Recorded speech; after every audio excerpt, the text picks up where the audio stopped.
Surprise, motherfucker, here we go. It's Johnny Blumpkin with a brand new show. No guessing games or other contests, but the songs and skits and lots of content. The Reverend is here to stimulate your brain with an all-out comedy cavalcade. Some of it's brand new, some is older clips, but we guarantee that you'll think it's the shit. Just park your ear, kick back and relax for some entertainment via audio track. So without any further ado, Johnny Blumpkin Presents is here for you. Johnny Blumpkin Presents. Johnny Blumpkin Presents. In accordance with my probationary terms from the state of Michigan, here is some community work service I, Brownbeard, give to you, Dear Krabby. Dear Krabby, my husband and I recently found out we're expecting our first child. Congratulations, your life is over. We have been married for 5 years, big mistake, and while we're still fairly young, this has been a long time coming. For both of our families, this will be the first grandchild. My brother is getting married next month. We live in a different state, but plan to fly home for the wedding. My husband says we cannot tell our families about the pregnancy on this trip because we don't want to, quote, overshadow the happy weekend with additional good news. This means we would need to tell them over video chat, which I don't find ideal, and we cannot go home for a separate trip because it is not an option due to finances.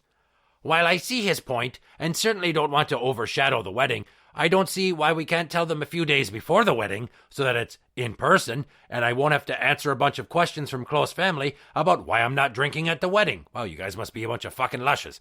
My brother's fiancé and I don't get along. That's a weird aside. And I'm not in the wedding party. Sounds like there's a problem. If that makes a difference, please advise Anonymous Mom-to-be.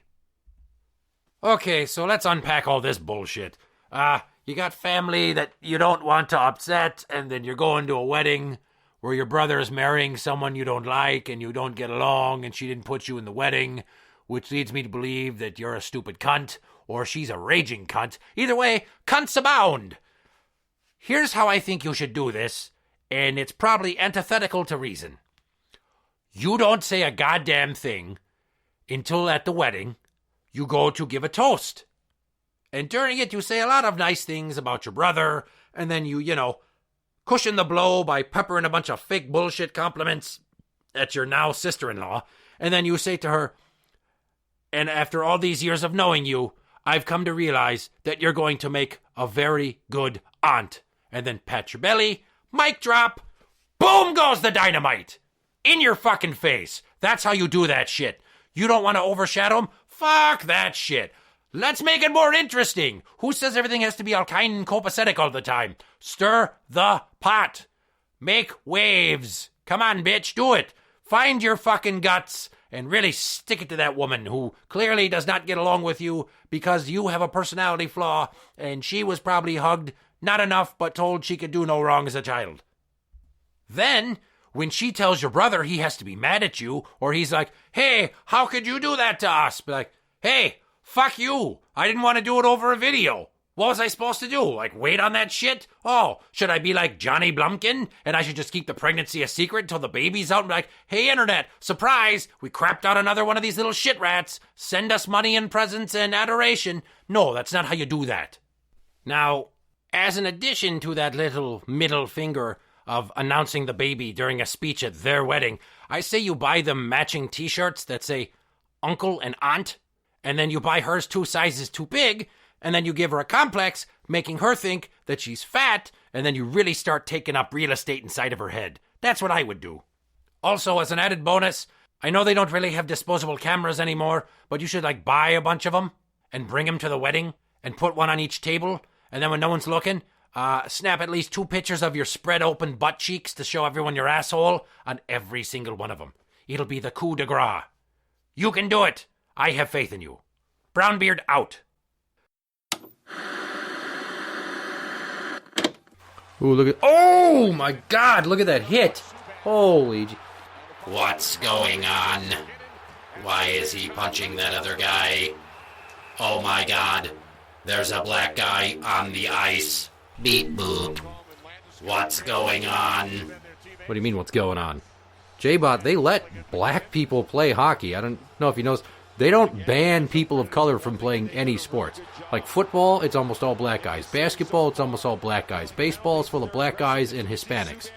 Hockey is the one sport that they don't have a major foothold in, and they're not about to say, hey, no black guys. Why not? Because it's discriminatory. They're not going to stop letting black people play hockey just because a few shitbags have negative opinions of people of color. Are you out of your fucking mind? Jesus, look at that hit. He fucking rang McKinnon's bell.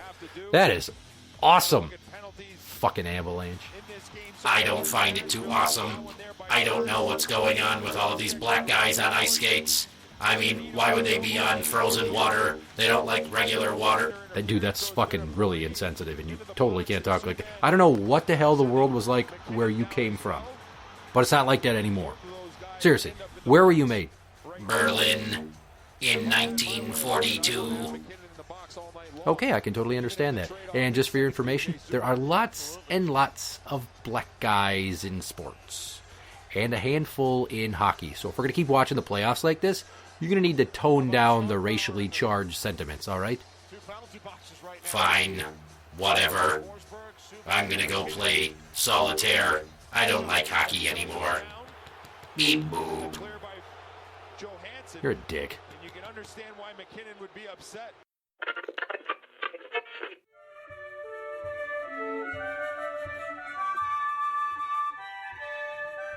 And now, Jeremy Irons raps.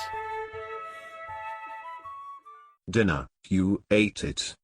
There is none left. It was salty with butter, and it was deaf.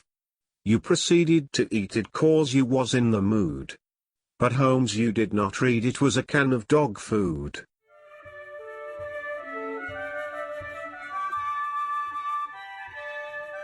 That was Jeremy Irons raps.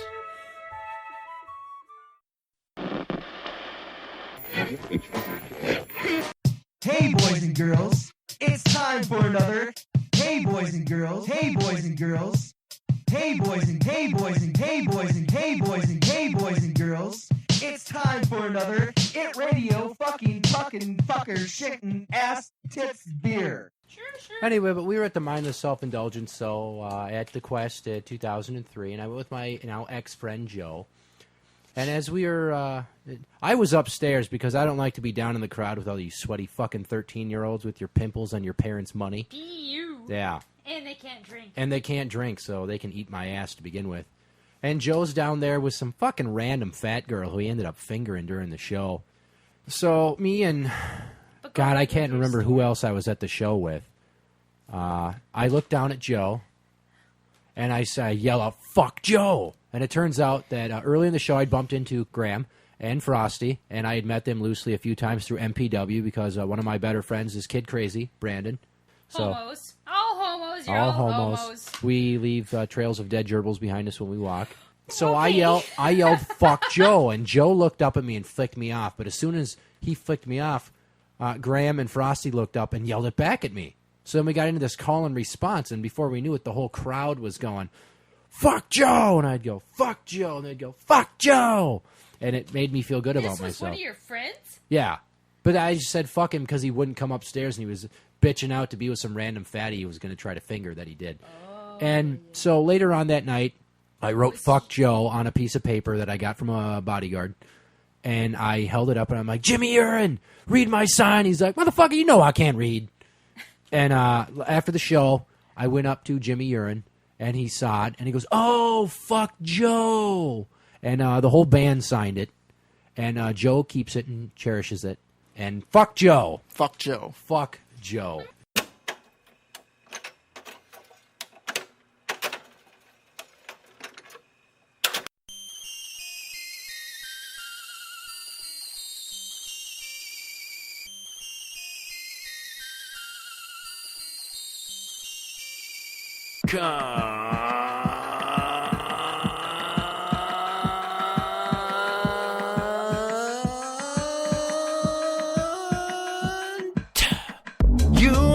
See you next Tuesday. I hope that you get AIDS.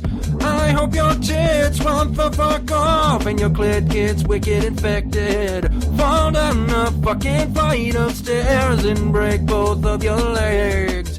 Let lightning strike you in the head and melt your stupid face off. Slide down a razor blade banister into a vat of acid. Drive your minivan at a high speed into a concrete wall.